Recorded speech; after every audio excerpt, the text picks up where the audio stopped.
Hello everyone, ఇలాంటి videos ముందుగా కావాలి అనుకుంటే వెంటనే మా ఛానల్ని సబ్స్క్రైబ్ చేసుకోండి. అప్కమింగ్ రివ్యూలోకి వెళ్ళిపోదాం. ఎపిసోడ్ స్టార్ట్ అవ్వగానే ఈవినింగ్ అవుతుంది. కావ్య డైనింగ్ టేబుల్ దగ్గర అన్నీ సర్దుకుంటూ ఉంటుంది. ఇంతలో ఒక్కొక్కరిగా భోజనానికి వస్తూ ఉంటారు. అందరూ రావడంతో అమ్మ కావ్య భోజనం వడ్డించు అన్నట్టు సుభాష్ అపర్ణ కనిపించడం లేదేంటి అని అంటారు ఇందిరాదేవి. అమ్మ, వదిన అన్నయ్య గురించి నీ ముద్దులు మనవరాలైనా కావ్యని అడుగుతున్నావా? ఆ మహాతల్లే కదా వాళ్ళని అందరి ముందు అవమానించి ఆస్తి మొత్తం తన పేరు మీదే ఉంది, తనకు నచ్చినట్టు చేస్తానని అందరి ముందు వార్నింగ్ ఇచ్చింది. మేమంటే ఎప్పుడు దులిపేసుకుని పోతాము, కానీ వదిన అలా కాదు కదా. అన్నయ్య రాజు ముందు మన కంపెనీని పై లెవెల్లో నడిపించిన అన్నయ్యని అంత మాటంటే వదిన అన్నయ్య ఏ ముఖం పెట్టుకుని వస్తారు అని అంటుంది రుద్రాని. మరే అత్తయ్య, ఈ కావ్యకి డబ్బు వచ్చాక ఆస్తి వచ్చాక ఎక్కువైందని ఇప్పటికైనా అక్కకి బావగారికి అర్థమై ఉంటుంది. మీకు కూడా అర్థమైతే ఇంకా బాగుంటుంది అని అంటుంది ధాన్యలక్ష్మి. ఇదంతా వింటున్న రాజ్ బాధగా చూస్తూ ఉంటారు. కలవతి, మమ్మీ డాడీని నేను తీసుకుని వస్తాను అని అంటారు. లేదండి, అత్తయ్య గారు మావయ్య గారిని నేను తీసుకుని వస్తాను అని అంటుంది కావ్య. ఇది ఇలా ఉండగా అపర్ణాదేవి బాధపడుతూ ఉంటుంది. ఏంటి అపర్ణ, బాధపడుతున్నావా? ఏమైంది ఇప్పుడు అని అంటారు సుభాష్. ఎందుకండి, ఎందుకు మీ గుండెల్లో అంత బాధ ఉన్నా, అంత అవమానం ఉన్నా ఇలా ఎలా మాట్లాడుతున్నారు అని చెప్పి అంటుంది అపర్ణాదేవి. చూడు అపర్ణ, నాకేదో అవమానం జరిగిపోయింది, మన కావ్య మన కోడలు అందరి ముందు నా పరువు తీసిందని నువ్వింకా మనసులో పెట్టుకున్నావా? అలా ఏం అనుకోవద్దు. ఎందుకంటే కావ్య గురించి నాకు బాగా తెలుసు. ఈ ఇంటి పరువు కోసం, ప్రతిష్ట కోసం ఏదైనా చేస్తుంది. తను ఎంత బాధపడుతున్నా ఏమీ చెప్పదు. ఏదో జరుగుతుందని నాకు అర్థమైంది. నువ్వు కూడా అలాగే అర్థం చేసుకో అని అంటారు. ఏం జరుగుతుందండి? ఏం జరుగుతుంది? మామయ్య గారు మనందరినీ కాదని నా కోడలు కావ్యపై నమ్మకం పెట్టి ఆస్తిపాస్తులన్నీ అప్పగించారు. అవన్నీ వృద్ధిలోకి రాకపోగా ఒక్కొక్కటిగా తాకట్టు పెడుతుంది. అలాగే ఆ డబ్బులు ఏం చేస్తుందన్న సంగతి కూడా చెప్పటం లేదు. ఆఖరికి తన ఒంటి మీద నగలు కూడా తాకట్టు పెట్టింది అనగానే, మరి చూసావా, తన నగలు మాత్రమే తాకట్టు పెట్టింది కానీ మనెవరిని ఇబ్బంది పెట్టలేదు. అలాంటప్పుడు ఏదో జరుగుతుందని అనుకోవాలి. ఒకవేళ వాళ్ళు చెప్పాలి అనుకుంటే రాజ్ కావ్య ఇద్దరూ చెప్తారు. అందరూ భోజనానికి కూర్చున్నారు. మనం ఇక్కడ ఉంటే ఖచ్చితంగా ఆ రుద్రాని ధాన్యలక్ష్మికి అవకాశం ఇచ్చిన వాళ్ళం అవుతాం అపర్ణ. ఎందుకంటే మన కోడల గురించి మనకు తెలుసు. ఇప్పుడు మనమే ఇలా అలిగి కూర్చున్నామంటే రుద్రానికి అవకాశం ఇస్తాము అనగానే, అది కాదండి, అసలు కావ్య ఏం చేస్తుంది అన్నది చెప్పచ్చు కదా. తనలో తనే బాధపడుతూ ఏదో చేస్తుందని అనుకోవాలా, లేకపోతే ఈ డబ్బుని ఎవరికైనా నమ్మి ఏదైనా బిజినెస్ చేస్తుంది అనుకోవాలా? అసలు ఏమీ అర్థం కావట్లేదు అని అంటారు అపర్ణాదేవి. త్వరలో అన్నిటికీ సమాధానం దొరుకుతుంది, నువ్వు నాతో పాటురా అని చెప్పి డైనింగ్ టేబుల్ దగ్గరికి తీసుకుని వస్తూ ఉండగానే కావ్య ఎదురవుతుంది. అత్తయ్య గారు, మామయ్య గారు అనగానే, మాకు తెలుసు భోజనానికి ఏ టైంకి రావాలి అని. ఎందుకంటే ఇక్కడ మేము కూడా కుటుంబ సభ్యులమే.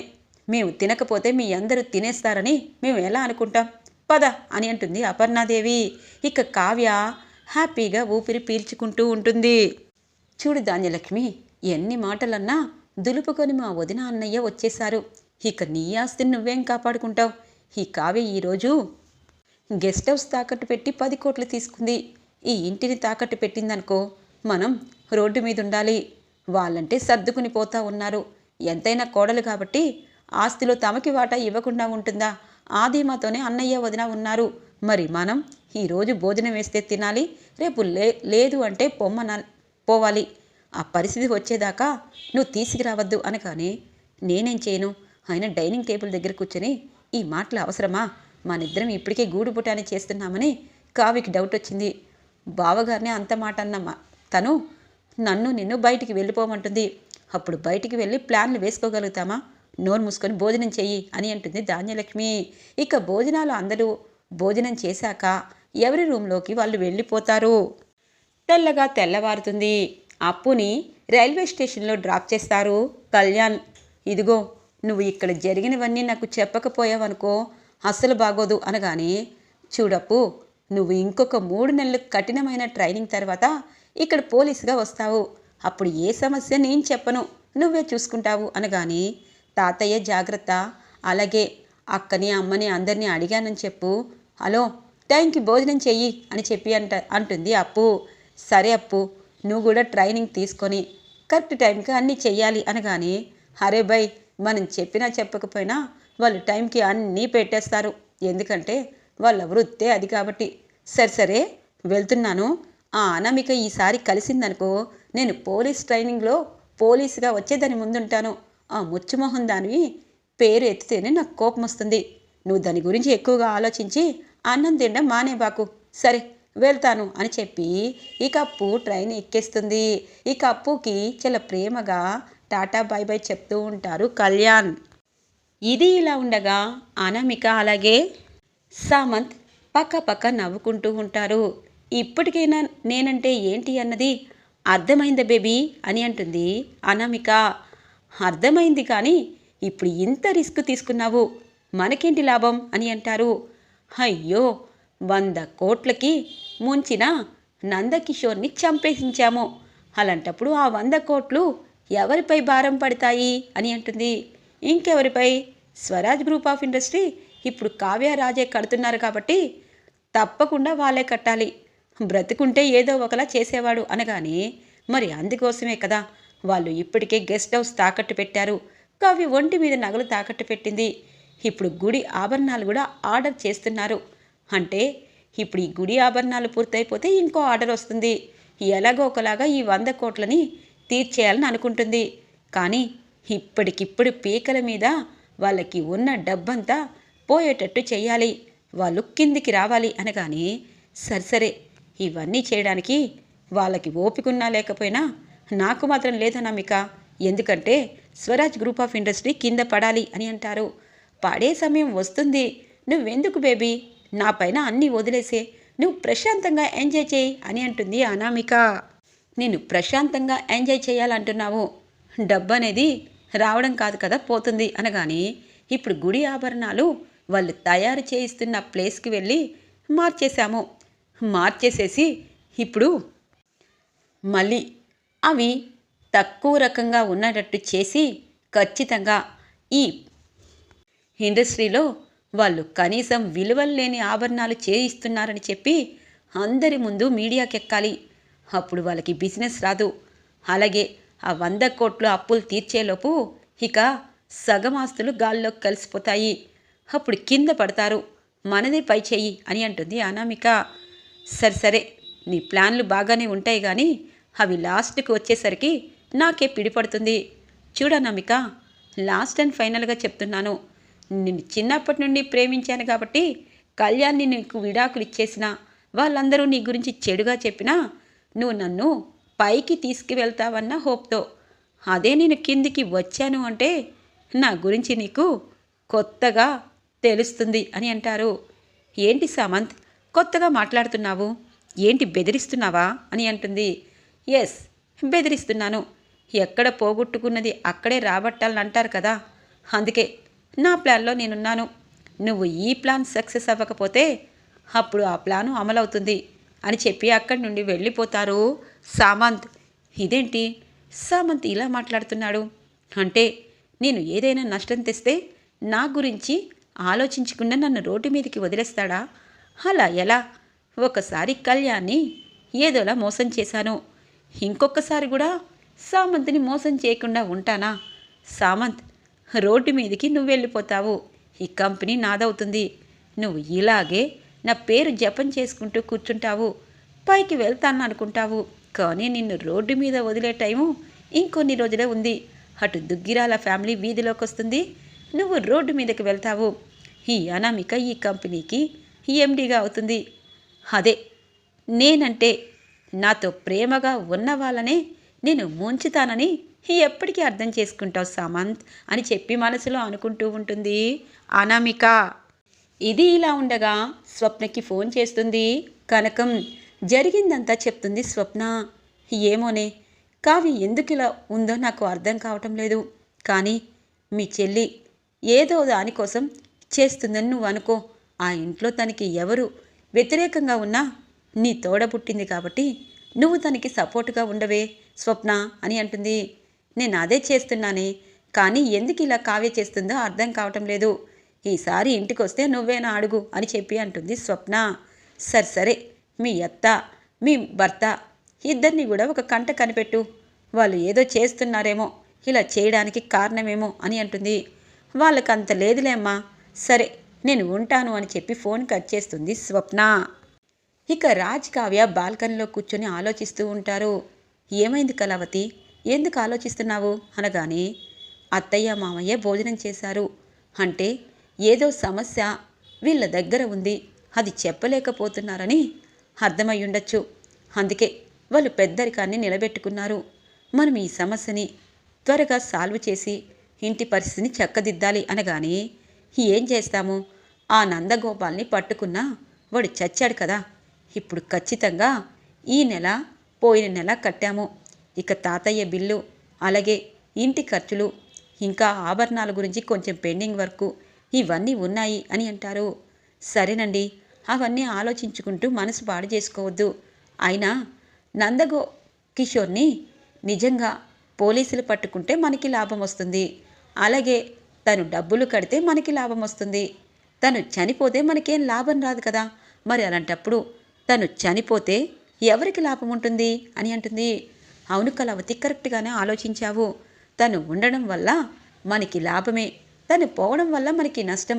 మరి అలా నష్టం తేవాలని ఎవరు అనుకునుంటారు అనగానే, ఖచ్చితంగా మన వెనకాల ఏదో జరుగుతుంది. ఆ నందకిషోర్ వెనకాల ఎవరో ఉన్నారు. తరువాత వాణ్ణి చంపేశారు. మనల్ని నష్టం చెయ్యాలని ఆ నందకిషోర్కి ఎన్నో మాటలు చెప్పుండొచ్చు. ఇదే జరుగుంటుంది. అది ఎవరో తెలుసుకోవాలండి అని అంటుంది. చూడు కళావతి, తెలుసుకునే కొలది పుణ్యకాలం అంతా పోతుంది. రేపటి నుండి ఏం తాకట్టు పెట్టాలని ఆలోచిస్తున్నాను అనగానే, ఏమో నాకు భయంగానే ఉంది. ఏం చేస్తాము, ఏమీ చేయలేము. ఏదైనా ఆస్తి పేపర్లుంటే చూస్తాను, అవి పెట్టి ఈ నెల ఖచ్చితంగా కట్టేద్దాము అని అంటుంది కావ్య. ఇక కావ్య రాజ్ బాల్కనీలో మాట్లాడుకున్నాక ఆఫీస్కి బయలుదేరుతారు. ఆభరణాల గురించి, గుడి ఆభరణాల గురించి అన్నీ ఎంక్వైరీ చేసి ఇంకొక 2 రోజుల్లో గుడి ఓపెన్ కాబోతుంది. ఆభరణాలు గుడికి చేర్చాలి అని చెప్పడంతో అందరూ హ్యాపీగా ఫీల్ అవుతారు. ఇక కావ్య కొన్ని ఆస్తి పేపర్లని రాజ్ దగ్గరికి తీసుకొస్తుంది. చూడు కళావతి, ఇదే లాస్ట్ అండ్ ఫైనల్ మనం తాకట్టు పెట్టడం. ఈసారి ఇవి గనక తెలిసాయి అంటే మనల్ని అనగానే, చూడండి, ఈ ఇంటి కోసం తాతగారు ఎంతో సంపాదించారు. తను ఒక తప్పు చేశారని తన పరువు మనం బయట పెట్టకూడదు కదా. అందుకే ఇలా ఎన్ని మాటలన్నా తలదించుకుంటున్నాను. ఒక ఇంటి కోసం, ఒక మనిషి కోసం ఇలా తలదించుకుంటే తప్పేమీ లేదు. గుడి ఆభరణాలు పూర్తయితే ఇంకొక 4-5 ఆర్డర్లు వచ్చాయి అంటే వచ్చే నెలకి మన అమౌంట్ వస్తుంది. అప్పుడు నందకిషోర్ బ్రతికినా చనిపోయినా మనకు వచ్చేదేమీ లేదు అని అంటుంది కావ్య. ఇక వీళ్ళిద్దరూ మాట్లాడుకున్నదంతా పిఏ వింటారు. అమ్మా, అసలు దొరికింది. రాహుల్ ఎప్పటి నుండో నాకు డబ్బులు ఇచ్చి ఎంక్వైరీ చేయమన్నాడు. ఇప్పుడు చెప్పేస్తాను అని చెప్పి రాహుల్కి ఫోన్ చేసి, నందకిషోర్ అన్న వ్యక్తి తాతగారి వైపు వల్ల, తాతగారి షూరిటీ సంతకం వల్ల 100 కోట్లు నష్టం రావడంతో ఇక ఇలా జరుగుతుందని చెప్పడంతో రాహుల్ ఒక్కసారిగా షాక్ అవుతారు. మమ్మీ మమ్మీ అని ఫోన్ విసిరేసి రుద్రానికి జరిగిందంతా చెప్తారు. అమ్మా, మా నాన్నగారి పరువు కోసం వీళ్ళిద్దరూ ఇంటి ఆస్తులను తాకట్టు పెట్టి ఆయనకి కోమాలో బిల్లు కడుతూ ఇక ఈ అప్పులను తీరుస్తున్నారా? అసలైన అవకాశం దొరికింది. నిజంగా వీళ్ళ గురించి ఇంట్లో వాళ్ళకి చెప్తే వీళ్ళకి దండేసి దండం పెడతారు. కానీ అలా చెప్తే ఎలా చెప్పు? అందుకే ఇప్పుడు ఇంకొక ఆస్తిని తాకట్టు పెట్టారని చెప్పామనుకో, అప్పుడు నిలదీస్తారు. అప్పుడు ఆటోమేటిక్గా మనం ఈ విషయాలు చెప్పచ్చు. రాహుల్, త్వరగా రా అని చెప్పి ఇక హాల్లోకి తీసుకుని వస్తుంది రుద్రాని. ఇక అందరూ ఒక్కసారి రండి, దండోరా వేసి పిలుస్తున్నాను అని అంటుంది రుద్రాని. ఏమైంది, నీకేమైంది? ప్రతిరోజు ఏదో ఒకటి పెడతావు. పిల్లలు ఏదో కష్టాల్లో ఉన్నారని మా అందరికీ అర్థమవుతుంది. ఆ కష్టం మాకు చెప్తే మేము తీరుస్తాము అనుకున్నాము, కానీ వాళ్ళే తిప్పలు పడుతున్నారు. ఇంకా రాజ్ కావ్య గురించి ఏం మోసుకొచ్చావు అని అంటారు ఇందిరాదేవి. తినబోతూ రుచెందుకమ్మా అని చెప్పి ఇంకొక ఆస్తిని తాకట్టు పెట్టడం. అలాగే నాన్న కోసం ఇన్ని రోజులు గొప్పగా ఆలోచిస్తున్న మీకు ఒక షాకింగ్ వార్త చెప్తాను. నాన్న ఎవడో ఎవడో ఫ్రెండ్ చేతిలో మోసపోయాడు. వాడొక ఫ్రాడు. వాడు ఆస్తినంతా వాళ్ళ మనవల్ని కొడుకులకి రాసిచ్చి వాడు చనిపోయాడు. ఇప్పుడు ఆ మనవడు వీళ్ళని ఒక ఆట ఆడుకుంటున్నాడు. ఇదంతా మీ ఆయన వల్లే అని అంటుంది రుద్రాణి. రుద్రాణి అని చెంప పగలగొడుతుంది ఇందిరాదేవి. నాకు చెంపలు పగలగొట్టడం కాదు, అదిగో కోమాలో ఉన్న అతను 100 కోట్లకి షూరిటీ సంతకం చేసి ఈరోజు రోడ్డు మీదకి వచ్చేలా చేశారు. మీ మనవడు మనవరాలు ఆయన తప్పుని కప్పిపుచ్చుకుంటూ ఏదో వెలగబెడుతున్నారు. ఈరోజు మనం నించున్న ఇంటిని కూడా తాకట్టు పెట్టి తాటాకింటికి తీసుకెళ్తారు అనగానే, తీసుకెళ్తే తీసుకెళ్ళని, నా భర్త సంపాదన, నా భర్త పరువు ప్రతిష్ట కోసం పాకులాడుతున్న వాళ్ళిద్దరినీ చూసి ముచ్చట పడుతున్నాను. చూడు రుద్రాణి, ఇన్ని రోజులు నువ్వు ఆడింది ఆట పాడింది పాటగా సాగింది. కానీ ఇప్పుడు అలా కాదు. రాజ్ కావ్య వస్తే నీకు ఎంత కావాలి అన్నది తెలుసుకొని అంత ఇచ్చేస్తాము, నీ ముఖాన కొడతాము. ఈ ఇంటిని విడిచి వెళ్ళిపో అని అంటారు ఇందిరాదేవి. ఇక రుద్రాణి మాటలకి అన్ని నిజాలు తెలుసుకున్న కుటుంబ సభ్యులందరూ షాక్ అవుతారు. నాకు అర్థమైంది, నా కోడలు నా కొడుకు మామయ్య గారి పరువు కోసం ఈ ఇంటి కోసం ఆత్రుత పట్టారు. చాలు, వాళ్ళు ఇన్ని రోజులు ఇవి అవి తాకట్టు పెట్టుకుంటూ కష్టపడ్డారు. కానీ ఇప్పుడు ఆ అవకాశం రానివ్వద్దు అని అంటారు అపర్ణాదేవి. ఇంతలో రాజ్ కావ్య ఇంటికి చేరుకుంటారు. ఇక ఇంట్లో పరిస్థితిని బట్టి అర్థమవుతుంది. ఇక ఇందిరాదేవి వచ్చి వాళ్ళిద్దరినీ పట్టుకొని, చూడమ్మా, చిన్నపిల్లలైనా మీరు గొప్పగా ఆలోచించారు. నా భర్త తెలియక ఒక తప్పు చేస్తే తన పరువు కోసం మీరు ఎన్నో పాటలు పడుతున్నారు. కానీ ఒకటి మాత్రం నిజం, ఇక్కడున్న వాళ్ళందరికీ మీ గొప్పతనం అర్థం కాకపోయినా నాకు అర్థమైంది అని అంటుంది ఇందిరాదేవి. అత్తయ్య, మీకు అర్థమైనా అర్థం కాకపోయినా మాకొకటి అర్థమైంది. ఇదిగో బావగారు అక్కగారు ఆస్తిని వాళ్ళు 100 కోట్లు షూరిటీ పెట్టుకొని తీర్చుకొని, నాకు రావాల్సిన ఆస్తి మాకు ఇప్పుడే కావాలి, లేకపోతే మీడియాకి వెళ్తాను అని అంటుంది ధాన్యలక్ష్మి. పిన్ని, ఇంకా మీడియా మీడియా అంటారెందుకు అని అంటారు. ఇంతలో సుభాష్ లాయర్ని ఫోన్ చేస్తారు. చూడండి, ఈ ఇంట్లో ఆస్తి కోసం ప్రశాంతత కోల్పోయింది. ఒకరిపై ఒకరు నిందలు వేసుకుంటున్నారు. నాన్నగారు కోమాలోకి వెళ్ళడానికి కారణం కూడా తెలుసుకోకుండా ఇంకా ఆస్తుల గురించి మాట్లాడుకుంటున్నారు. అవసరం లేదు. రాజ్, కావ్య, ఈ ఇంటిని ఈ ఆస్తిని వీళ్ళకే వదిలేద్దాము. మనం బయటికి వెళ్ళిపోదాము. మనకి తెలివితేటలు, కష్టం నష్టం అన్నీ తెలుసు. ఇంతకి 100 రెట్లు ఆస్తిని మనం ఖచ్చితంగా సంపాదించుకోగలం. అమ్మా, మనం వెళ్దాము అని అంటారు. తప్పకుండా సుభాష్, అన్నీ ఉన్నా ఇంట్లో ఉండలేకపోతున్నాను. నా బావ హాస్పిటల్లో ఉండడం మంచిదనుకుంటున్నాను. ఇలా రాక్షసుల్లాగా ప్రతిరోజు ఎదుటి వాళ్ళ కష్టాన్ని తెలుసుకోకుండా ఆస్తుల గురించి వెంపర్లాడే వీళ్లతో ఉండడం నాకు ఇష్టం లేదు. కట్టుబట్టలతోనే వెళ్ళిపోదాము అని అంటారు ఇందిరాదేవి. ఇక రాజ్, కావ్య, అపర్ణ, సుభాష్, ఇందిరాదేవి దుగ్గిరాల ఇంటి నుండి బయటికి వస్తూ ఉంటారు. ఇక క్రూరంగా రుద్రాని అలాగే రాహుల్ నవ్వుకుంటూ ఉంటారు. ప్రకాష్ అలాగే ధాన్యలక్ష్మి అలాగే చూస్తూ ఉండిపోతారు. ఇక రాజ్, కావ్య, సుభాష్, ప్రకాష్ ఒక చిన్న ఇంటి దగ్గరికి వచ్చి ఇక ఆ చిన్న ఇంటిలో అద్దెకి ఉండాలని అనుకుంటారు. అపర్ణాదేవి అలాగే రాజ్ వైపు చూస్తుంది.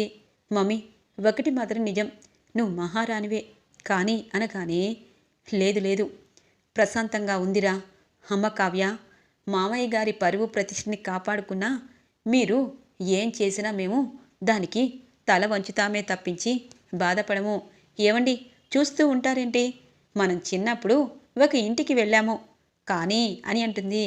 సరే అపర్ణ అని చెప్పి అందరూ ఆ చిన్న ఇంటి లోపలికి వెళ్తారు. బావ పరిస్థితి ఎలా ఉందో అని అంటారు ఇందిరాదేవి. అమ్మమ్మగారు, తాతగారికి ఏమీ కాదు. ఖచ్చితంగా ఆయన కోసం 5 లక్షలు ప్రతి నెల వస్తాయని చెప్పి, తన ఆస్తే కాబట్టి తనకి ఖర్చు ఉంటుందని తెలుసుకొని అకౌంట్లో ప్రతి 5 లక్షలు నెల నెలకి వెయ్యాలని చెప్పి ఆ ఆస్తుల్లో రాసి ఉంది అనగానే, ఏమో, ఆస్తి కోసం ఆయన్ని ఏదైనా చేయొచ్చు. ఆయన్ని ఇక్కడికి తీసుకొద్దాము, డాక్టర్ని అడుగుదాము అని అంటారు ఇందిరాదేవి. ఇక డాక్టర్ దగ్గరికి వస్తారు రాజ్, కావ్య. చూడండి, మీ పరిస్థితి అర్థమైంది. తనని ఇంటికి తీసుకువెళ్ళినా మీరు ప్రతిరోజు తన దగ్గర ఇంటి విషయాలన్నీ చెప్పాలి. ఈ ట్యాబ్లెట్లు, ఈ మందులు అన్నీ మీరు టైంకి వెయ్యాలి. ఒక నర్స్ మీతో 10 రోజులుంటుంది. అలాగే తనకి కన్వీనియంట్గా ఒక రూమ్ని అరేంజ్ చేయాలి. అవన్నీ చేసేటట్టయితే మీరు తీసుకెళ్ళచ్చు అని అంటారు డాక్టర్. అవన్నీ నేను చూసుకుంటా డాక్టర్ అని అంటుంది కావ్య. ఇక సీతారామయ్య గారిని చిన్న ఇంటికి షిఫ్ట్ చేసుకుని తీసుకుని వస్తారు రాజ్, కావ్య. ఇందిరాదేవి చాలా హ్యాపీగా ఫీల్ అవుతుంది. ఈరోజు ఎపిసోడ్ ఇలా ఇంట్రెస్టింగ్గా ఎండ్ అవుతుంది ఫ్రెండ్స్. రాబోయే ఎపిసోడ్స్ కోసం మా ఛానల్ని సబ్స్క్రైబ్ చేసుకోండి. Thanks for watching friends.